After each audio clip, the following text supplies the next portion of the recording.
Have you ever considered the connection between disease transmission, prion diseases, and cannibalism? It's a fascinating intersection of biology, sociology, and epidemiology that we're going to explore today. We'll be diving into various models that hypothesize how these elements might interact, from the coexistence model to the combination model, each providing a unique perspective on this complex issue. If this question piques your interest, stay tuned as we delve into the fascinating world of disease transmission.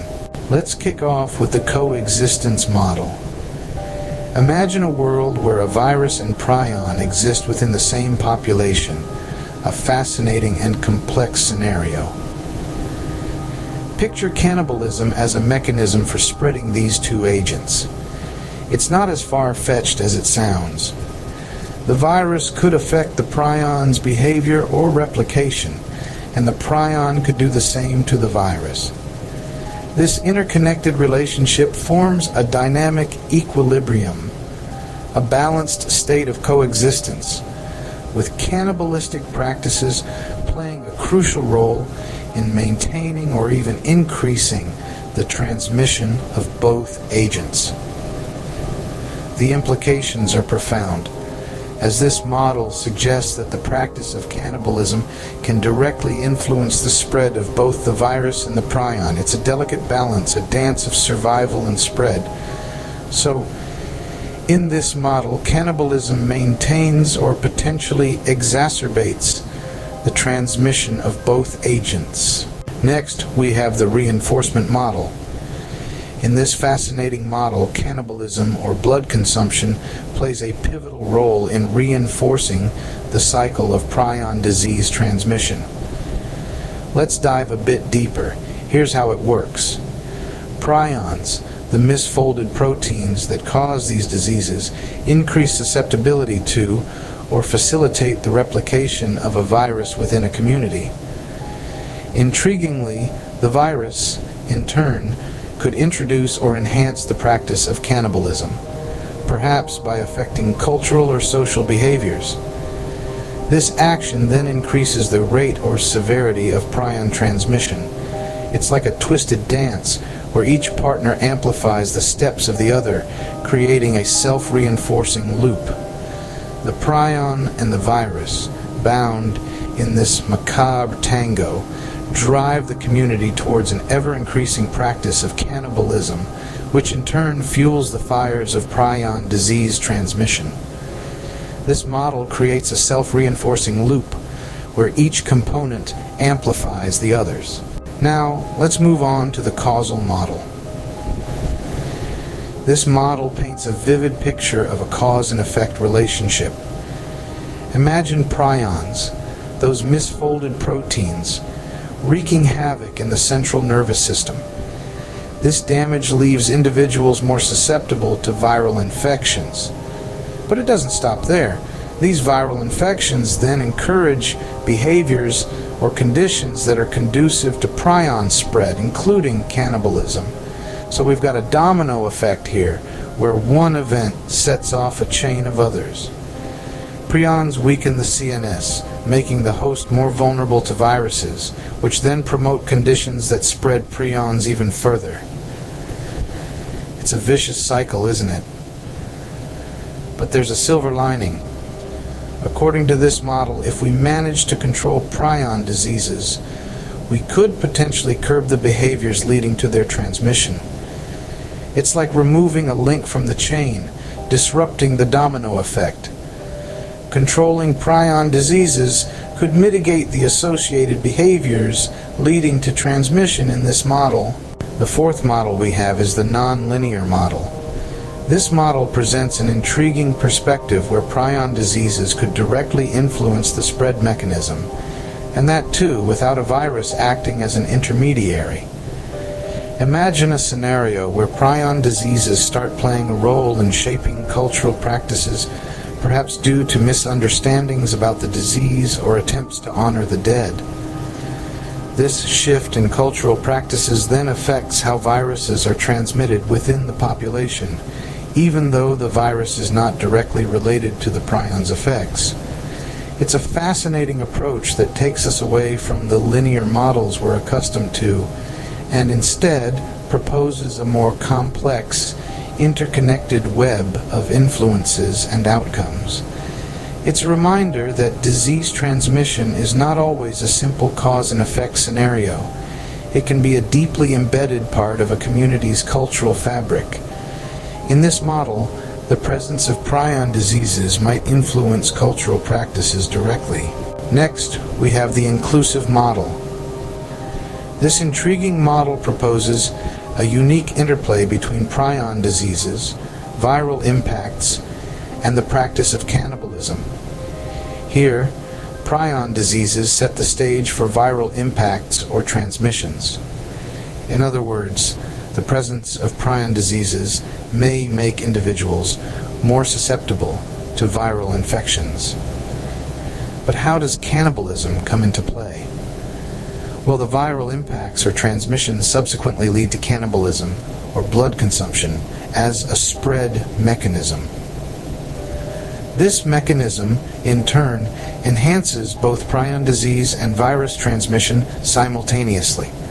Essentially, the inclusive model suggests a cyclical relationship where prion diseases lead to viral infections, which then promote cannibalism, and this cannibalism further propagates the spread of both prion diseases and the virus. This underlines the importance of cannibalism as a critical point of intervention. By controlling this practice, it's possible to limit the transmission of both prions and any associated viral infections. In this context, cannibalism could be a critical point of intervention to control both prions and any associated viral infections. Let's move on to the conjoined model.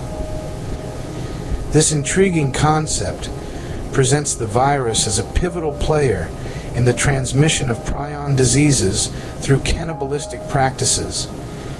Here, the virus doesn't merely exist alongside prions or influence their behavior, but it takes a central role in both prion dynamics and the manifestation of cannibalism. Imagine the virus as a puppet master, subtly pulling the strings of neurological behavior or social norms to incite an increase in cannibalism. The result? A surge in prion transmission. But why does the virus do this? A plausible reason could be that the virus, in its quest for survival and propagation, finds a fertile ground in a community engaged in cannibalistic practices.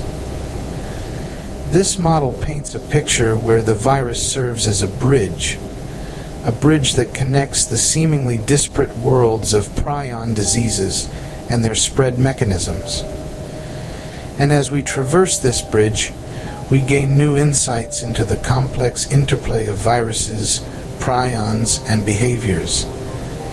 In this model, the virus acts as a bridge, connecting prion diseases with their spread mechanisms. Now, let's discuss the harmonic model. This intriguing model posits that the simultaneous presence of prion diseases and a virus can lead to heightened cannibalistic practices. But why, you might ask? There are a couple of plausible reasons. One, the co-occurrence of these diseases could lead to increased mortality rates. This, in turn, presents more opportunities for cannibalism, especially in cultures where consuming the dead is a way of honoring or remembering them. Alternatively, the fear and misunderstanding surrounding these diseases could accentuate such practices, as communities grapple with the reality of the disease. In essence, the harmonic model shows us a scenario where the tandem of prion diseases and viruses could amplify the spread mechanism. It's like a choir, where each voice alone is strong, but together they create a resonance that's much more powerful, much more impactful. This model suggests that the combination of prions and viruses could exacerbate the spread mechanism. Next up is the convergent model. Here, prion diseases set the stage for a complex interaction between virus transmission and cannibalism. It's like a theatrical play where prions are the directors, orchestrating the conditions that encourage both the spread of viruses and cannibalistic practices. This model presents a fascinating perspective on how these seemingly separate elements are intertwined in a delicate dance of cause and effect.